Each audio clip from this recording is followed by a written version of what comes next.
தமிழ்நாடு காவல்துறை சார்பில் மகளிர் அதிரடி படையினரின் சாகச நிகழ்ச்சி தற்போது நடைபெறவுள்ளது. காவல்துறையில் பணியாற்றும் பெண் கமாண்டோர் நவீன ரக துப்பாக்கிகளை கண்களை கட்டிக்கொண்டு அதிவேகமாக பிரித்து ஒன்று சேர்க்க இங்கு வருகை தர உள்ளனர். நம் பாதுகாப்பில் அரணாக நிற்கும் மகளிரை மகளிர் தின விழாவில் கரவொலியுடன் இங்கு வரவேற்கலாம். பெண் கமாண்டோக்கள் ஆகிய இவர்கள் காவல்துறையில் பல்வேறு இடங்களில் குற்றத்தடுப்பு பணிகளில் ஈடுபடும் போது எத்தகைய சூழ்நிலையையும் சமாளிப்பதற்கான தனி ஆற்றல்களை பெற்றுள்ளனர். அதில் ஒன்றான பல வகையான ஆயுதங்களை பயன்படுத்தும் யுத்திகளை கற்றுக்கொண்டு கண்ணிமைக்கும் நேரத்தில் தற்காத்துக் கொள்ள கடும் பயிற்சியினை பெற்றிருக்கிறார்கள். கடந்த 2023ஆம் ஆண்டு மாண்புமிகு தமிழ்நாடு முதலமைச்சர் அவர்கள் 50ஆம் ஆண்டு பெண் காவலர் விழாவில் நவரத்ன திட்டத்தின் ஒன்றான அகில இந்திய பெண் காவலருக்கான துப்பாக்கி சுடுதல் போட்டி 2024ஆம் ஆண்டு நடத்தப்பட்டது. அதில் தமிழக பெண் காவலர்கள் அணி ஒட்டுமொத்த இந்திய அளவில் முதன்மை கோப்பையையும் 39 தனிநபர் பதக்கங்களில் 2 தங்கம் 3 வெள்ளி 6 வெண்கலம் உள்ளிட்ட 11 பதக்கங்களையும் கார்பன் துப்பாக்கி போட்டியில் ஒட்டுமொத்த சிறந்த வீராங்கனை என்ற பதக்கத்தையும் கைப்பற்றினார்கள் என்பது நாம் அனைவரும் பெருமை கொள்ளத்தக்கது. நாம் இப்பொழுது பெண் கமாண்டோக்கள் தங்கள் கண்களை கட்டிக்கொண்டு வெளிச்சமில்லாத இடங்களில் யுத்திகளை பயன்படுத்தி AK-47, MP5 மற்றும் Glock 17 பிஸ்டல் ஆகிய ஆயுதங்களை பிரித்து அதனை மீண்டும் ஒன்று சேர்க்கும் நிகழ்ச்சியை காண இருக்கிறோம்.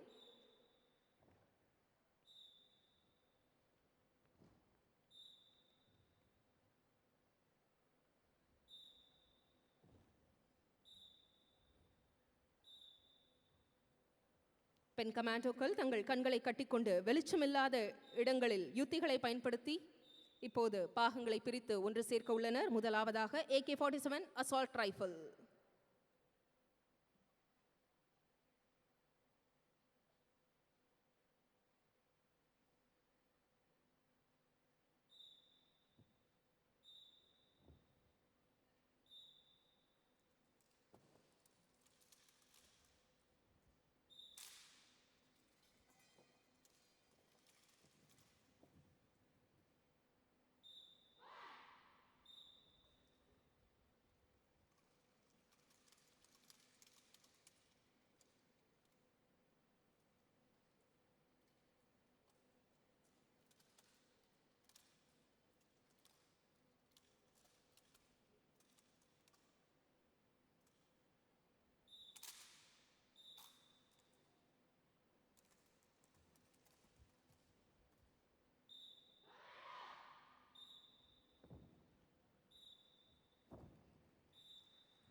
இரண்டாவதாக MP5.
இறுதியாக Glock 17 பிஸ்டல்.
மகளிரின் வீரத்தை பறைசாற்றும் வகையில் சாகசம் நிகழ்த்திய மகளிர் அதிரடி படையினருக்கு மனமார்ந்த நன்றியினை தெரிவித்துக் கொள்ளலாம்.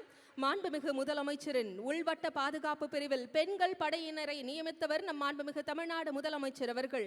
இதோ இன்றும் முதலமைச்சரின் பாதுகாவலர்களாக பெண்களே நிற்கின்றனர் என்பதில் நாம் அனைவரும் பெருமை கொள்வோம்.